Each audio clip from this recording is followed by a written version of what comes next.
درود دارم دوستان.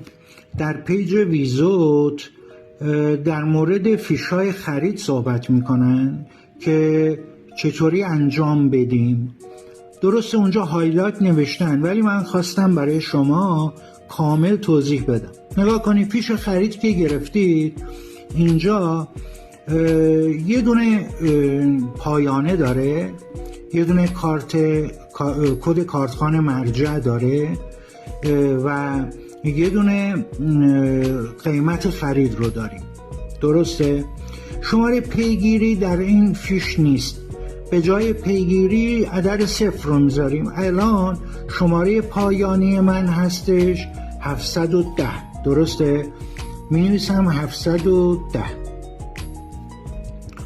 بعد شماره مرجع من هست 779. می نویسم 779. درست؟ بعد قیمتی که من خرید کردم 3 رقم اولش هست 296. درست؟ الان ما شماره پیگیری نداریم، این رو 0 قرار میدیم. الان نزدیکترین عدد رو که اعلام میکنن ما با این 4 تا رقم بایستی درست کنیم. الان اعلامی اونها 777 هست. من چیکار کردم؟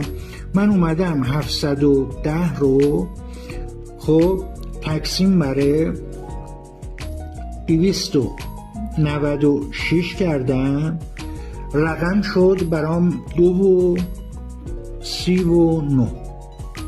درست؟ خودش هم از همه ارقام باعث یه بار استفاده بشه. من بعد چیکار کردم؟ 779 که شماره مرجعمون هست رو منهای 2.39 کردم، شده الان 776.61. یعنی این رقم نزدیک به رقم 777 هست. حالا بقیه دوستان ببینیم چقدر درست کردن اون عدد رو. اون موقع برنده رو اعلام میکنن. هر کی نزدیکتر به عدد 777 بود برنده است.